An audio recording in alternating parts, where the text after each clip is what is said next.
When looking for an Academy graduate to give the graduation address each year, a tradition that is now 9 years old, we always hope to find someone with good speaking skills, a story that could be interesting, and a passion for the Academy. By these criteria and many others, I don't know if we could have done better than Kate VanDevender from the class of '95. As you read her biography in the program, you can see that she's a Renaissance woman, what with her notable intellectual accomplishments, including her summa cum laude graduation from Northwestern, her record of service towards others, her hands-on and eclectic approach to making it wherever she goes, her leadership when it comes to bringing artistic groups together, and it has to be said, her courage as she takes a shot at a career in performance and artistic expression at the national level. She's a woman of contrasts. Note the 6 computer languages alongside the long list of artistic achievements. We know from her video work done at the Academy that she can balance creativity and attention to detail. Most of all, when you talk to Kate, you realize she's one of the sweetest people you've ever met, but then you see the twinkle in her eye, and you know that she's cooking up a funny or an absurd idea, or maybe even some mischief. A final contrast. She's a very serious performer and writer, but she delights in making fun of herself. You'll see what I mean when you check out her internet productions, and you will laugh out loud. We're so proud that she's an Albuquerque Academy Charger. No doubt her high-wire life will continue to entertain and amaze in the future, but I can't wait to hear what she has to say today. Kate.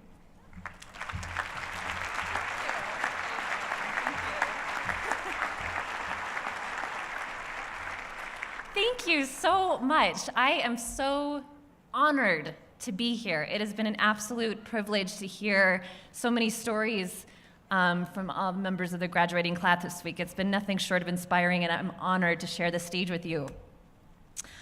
I was thrilled to have been asked to speak here today.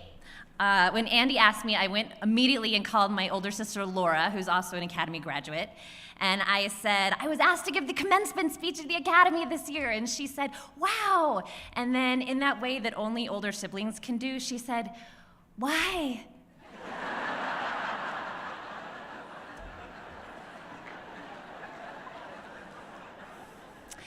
It's a fair question, really.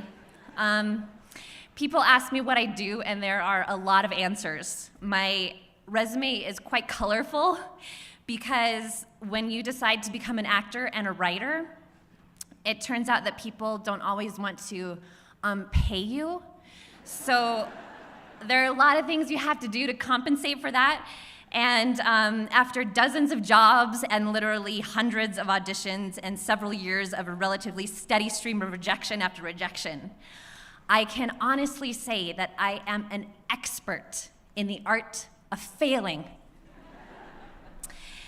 And I realize that this may be an odd topic on a day that we're celebrating the monumental achievements of these amazing graduates, but the willingness to fail is something that I've come to recognize as a key part of innovation and creativity and connection and ultimately success.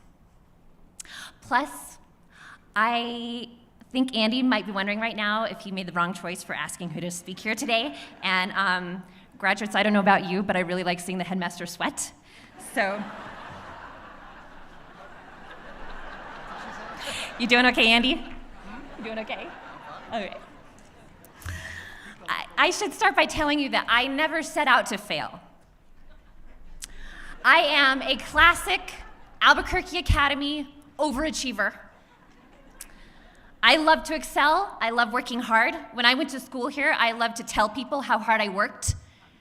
You know, I was one of those martyr overachievers. If I got an A on a test, instead of celebrating it, I would say, oh, I haven't slept for 3 days. Like it was a badge of honor. But I love winning at life. I love it. When people ask me where I went to high school, because I've been brought up properly, I say the Academy, but what I really want to say is, I went to the Academy and I nailed it. Where'd you go to college? I went to Northwestern and I nailed it. What?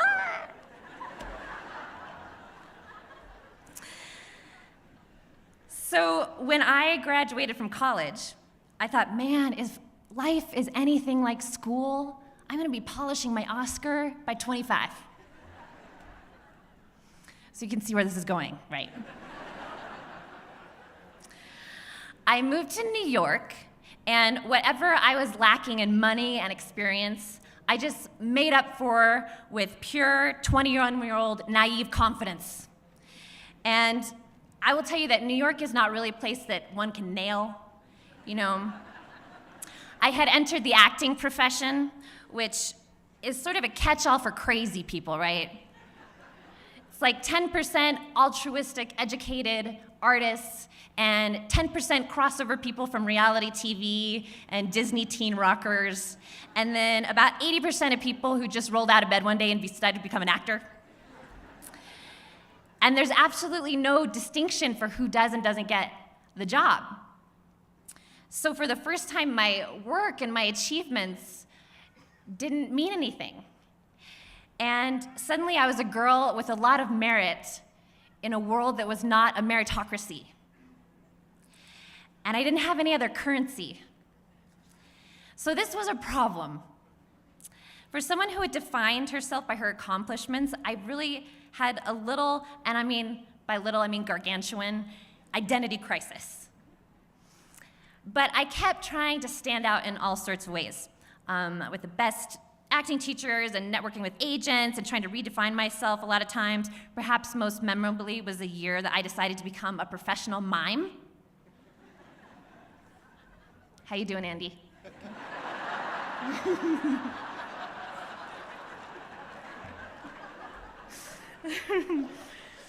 Now, to be fair, I had studied the art of mime in college with a colleague of Marcel Marceau, the famous mime, and was quite taken with the beauty and the magic of this amazing corporeal art form that celebrates the power of imagination and is a very unique brand of storytelling.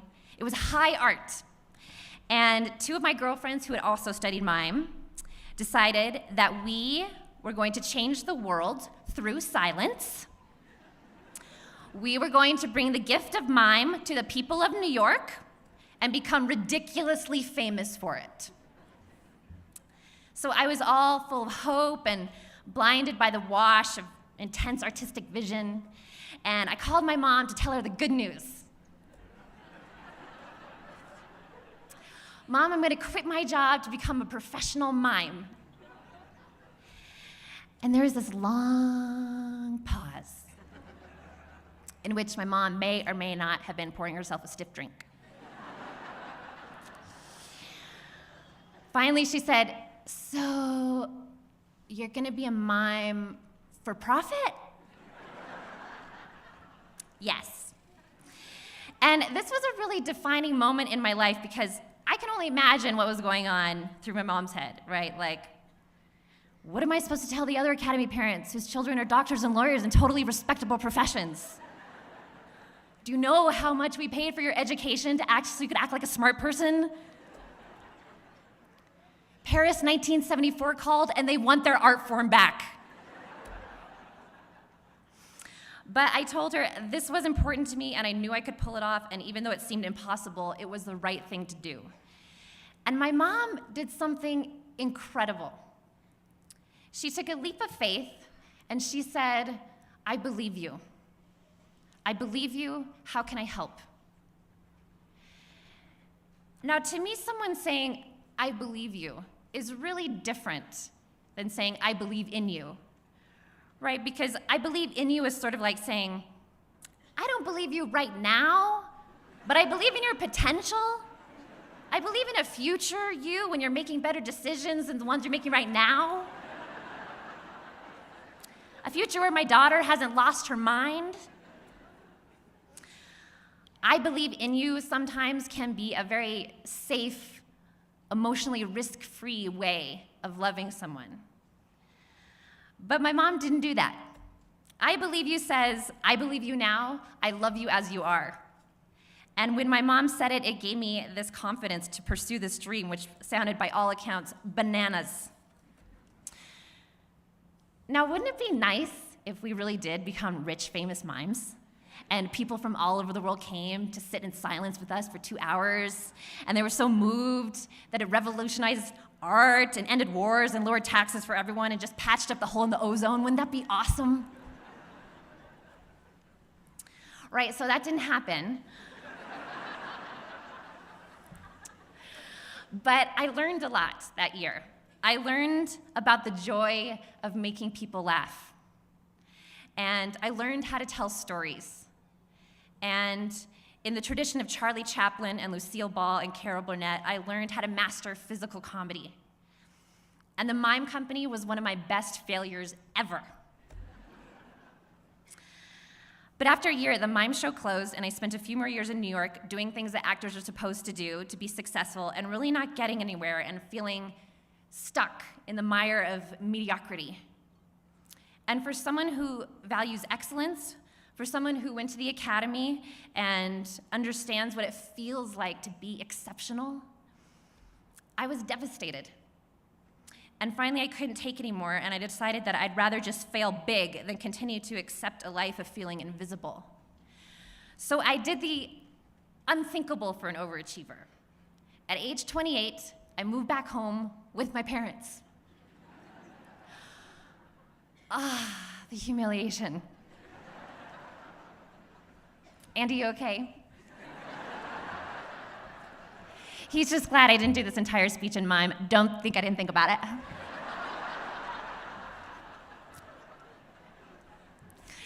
So when I was 28, I spent 8 months here in Albuquerque. And, I realized that I was still alive. And I started to think about who I really was. And I didn't really have a good answer to that.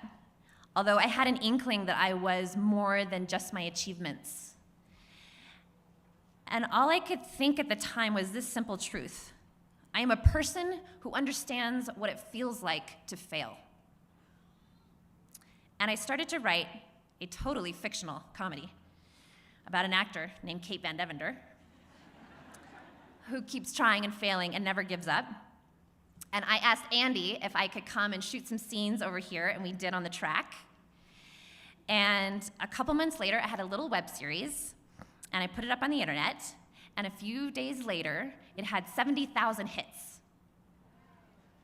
And I started to get emails from around the world, not just from actors, but from all kinds of people who were writing to me about how much I identified with this story and how much it made them laugh at their own feelings of failure. And a few months later, I started to get calls from Hollywood. And a couple years later, I started meeting with big fancy television people from NBC and CBS and HBO and ABC, some of whom wanted to make my little internet video into a TV show. It was ridiculously exciting, ridiculous. And the one thing I heard most often in these meetings were, your work is so fresh, in a world full of bathroom humor and lowbrow comedy, you really are an original. How did you learn that? And I always say, I used to be a professional mime.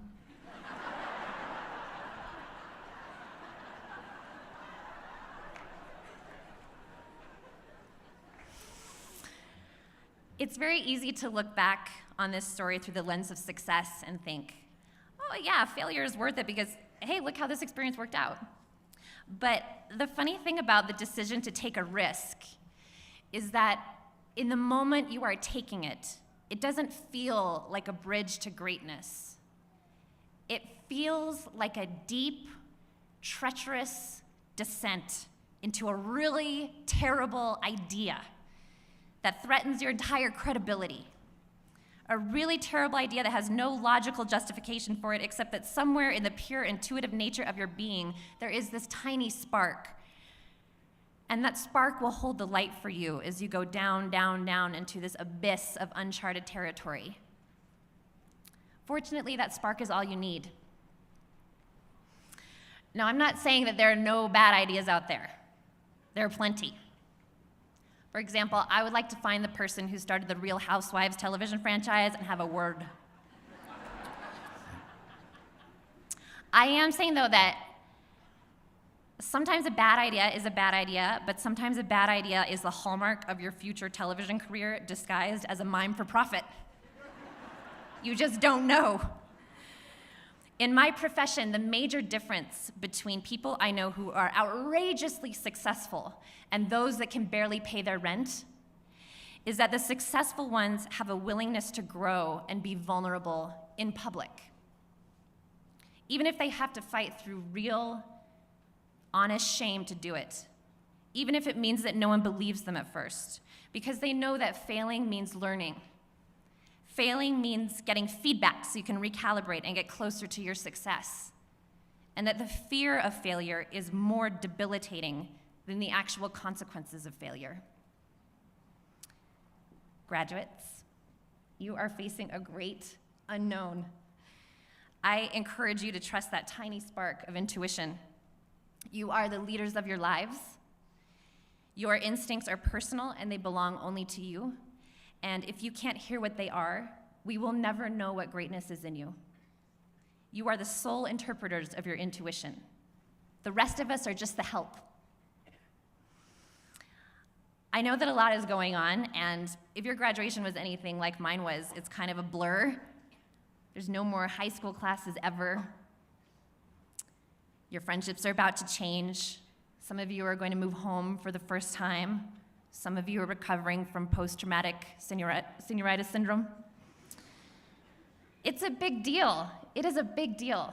And I hope that in the midst of all this change and chaos, you can take a moment to breathe and really receive the love and respect you have coming from this audience. Today, in this moment, we are here for no other reason than to celebrate you, successes and failures and everything in between. To the parents and teachers and brothers and sisters and aunts and uncles and grandparents and anyone else who has been a shepherd to a graduate up here, I want to acknowledge your own rite of passage today. Life is a team sport, and I know that every one of these people up here come with his or her own posse. This is a time of transition. It's an opportunity for your relationship with your children to change, which will sometimes require more distance and sometimes require more togetherness. Sometimes you'll have to figure out what to do with all the energy that you've poured into this one person for so many years who's now up and running on a different direction. I will tell you that since I have been on this stage the last time, it has been one of my greatest pleasures to come home as an adult and enjoy the rewards of becoming friends and colleagues with those whom I once only knew as my parents and mentors. I wish for you all the richness in your relationships that is coming to you, the richness that is an accumulation of all your hard work and love and sacrifice from raising these incredible human beings. I will end today by saying that today marks in some way the end of a journey for all of you here. I'm so glad that whoever thought up the ritual of graduation named it commencement and not termination. It really could have gone either way.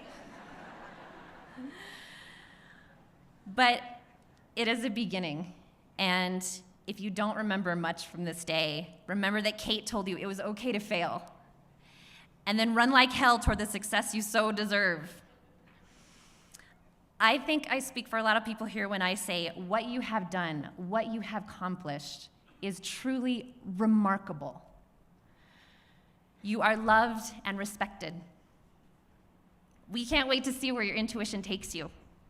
And most importantly, we believe you. Thank you.